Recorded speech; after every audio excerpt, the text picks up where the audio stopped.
This is a penny.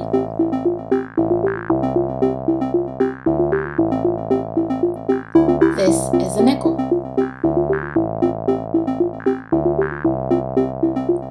This is a dime.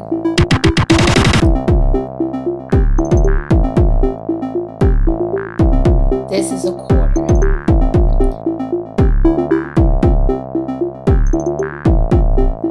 This is the average college bank account.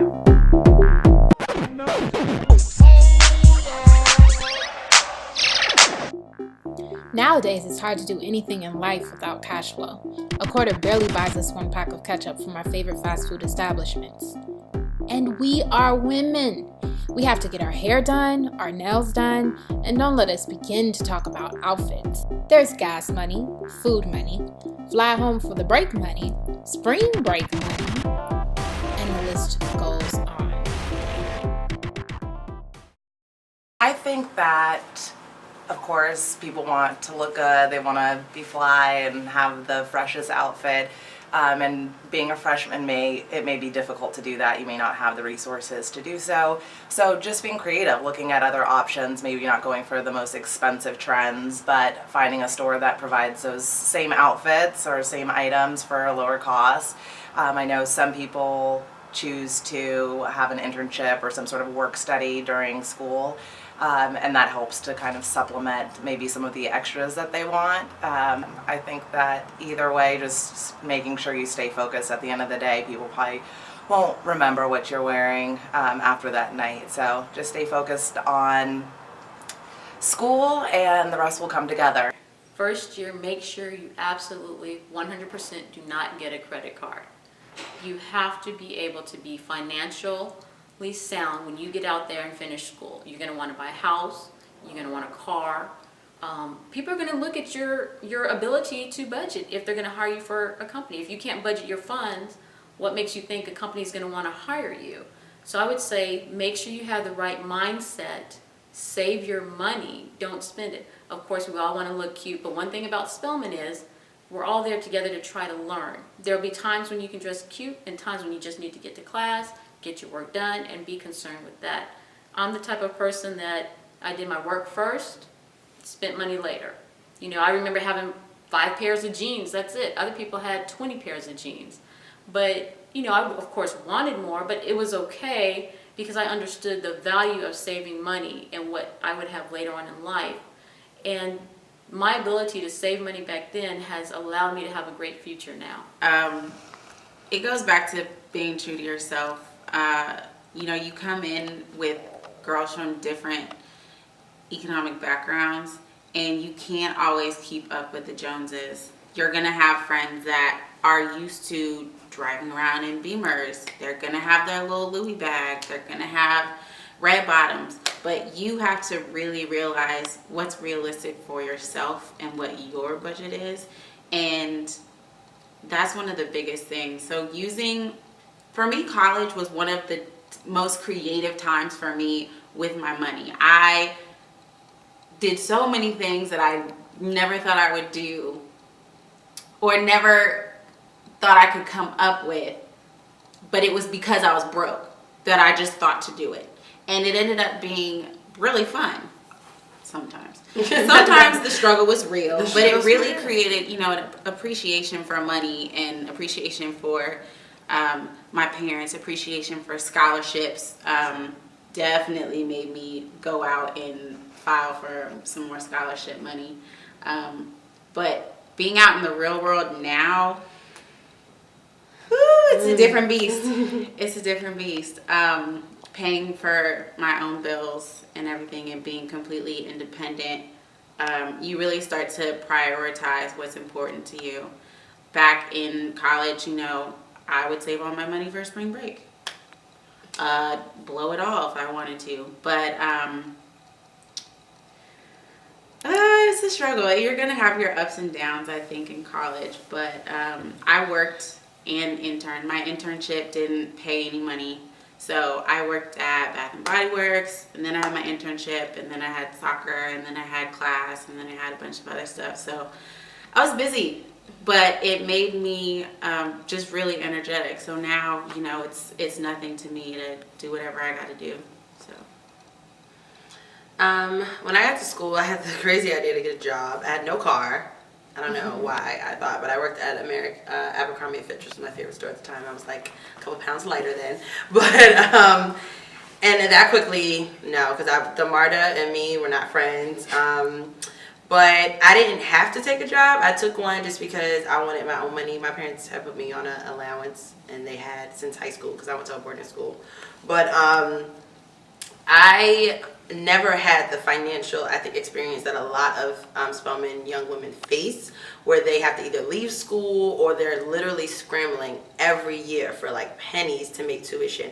And I was always very sympathetic to that struggle because I just didn't understand it, and I really respected them and their hustle to like get through school, because it was never a thought to me that I wasn't going to go to school or that tuition wasn't going to get paid for. And that's a blessing that I had. But I was so like respected so many women who I called my friends, and even those who I didn't call my friends, that really hustled to stay in school. And so I had an allowance, so I mean I used it on whatever. So that was a blessing. But I do think that it kind of stifled me like after school, because now that I pay for all my own stuff, I'm not very good with finances. But I mean, hey. Well, I've had a job since I was 11 in freshman year at work study. So I've always been frugal with my expenses. So after graduating, it wasn't really that hard for me to like save and put money towards things that were really necessary. Plus I thrift, so money has never been really a major issue. And I never really look at money as like a major, something that I want to strive to make or being rich or anything like that. So I never feel like money is something that I think about much, I would say. And my parents really shaped me when it came to my expenses and what I wanted to spend money on and what is really important compared to what I just want. Because we all have our wants and we all have our needs, so we need to learn. College teaches us how to separate the two, definitely. I would say, I think the biggest mistake people make is that, I guess, broke and bougie. Yeah.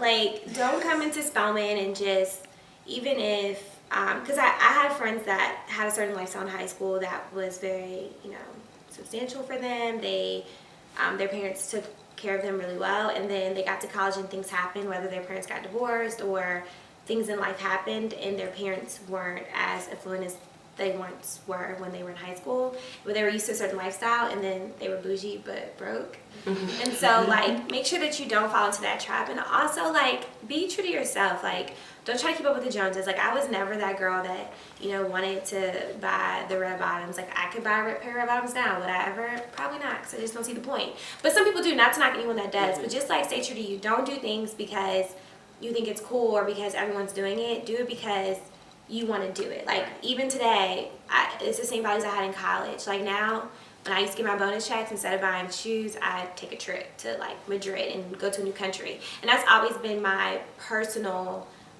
preference. And I would say, like, keep in mind the things that are going to help shape you for your career: performance, image, and then exposure. And people focus so much on image and exposure, and it's in that order for a reason, because that's the order that you're going to face it in your career. So the first thing you need to worry about is performance. And so when you're in college, it's all about performance. Image and exposure don't really matter, because at the end of the day, when you look at a Rosalind Brewer, who's the CEO of Sam's Club, who graduated from Spelman, does anyone care what she wore in college? No. Does anyone care like what group she was in? Does anyone care if she had the red bottoms or the Louis or what her parents did? No. Kim Davis, CEO of JP Morgan Foundation, does anyone care what she did? No.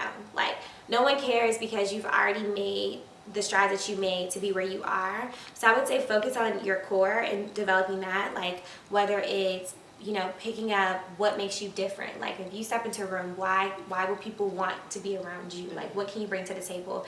And then later, when you get your finances up, you can worry about getting the red bottoms if you choose, or the new Louis bag, or I guess now it's, what's the newest one? I forget, the $30,000 one. Celine, Chloe. Like, the list goes on. Like, you'll never, the truth is, the truth is, like, you'll never have it all. Like, you'll never be on top. So don't ever try to like have the most as far as those things, because there's always someone making more than you. And sometimes the people that are the least flashiest are the ones that have the most. Like, I went to high school with a girl whose grandfather invented Robitussin. She was rich. You would never know. She showed up every day looking like a bum, and I was shocked. So I'm just saying all this to say, like, yeah, like, you know, new money is great, but save and build your foundation so that if you have student loans, those refund checks come out, do you really want to buy all that? You need to be saving those refund checks to pay off your loans if you have some, because you shouldn't be spending on, in my personal opinion, buying bags with your refund check if you haven't been paying on your interest on your loan. So when you get that refund check, if you're not gonna, you know, put it towards your loan, save it, you know, put it towards your house or your condo or get your apartment when you graduate. Just be very mindful. I was going to talk about refund checks. I know a lot of girls that spent money frivolously with their refund checks, and I never got a refund check, so I didn't understand it, and I probably would have done the same thing. But as advice now, older, definitely, I agree. Like, do not spend that money, that refund check money, like, unless it's for something that you need, rent. Like, you need to pay your rent, okay, then you can do that. But, like, other things, it's just not worth it. You're just stuck with debt, and you're realizing where all this money went that you have to pay back. It just doesn't make any sense.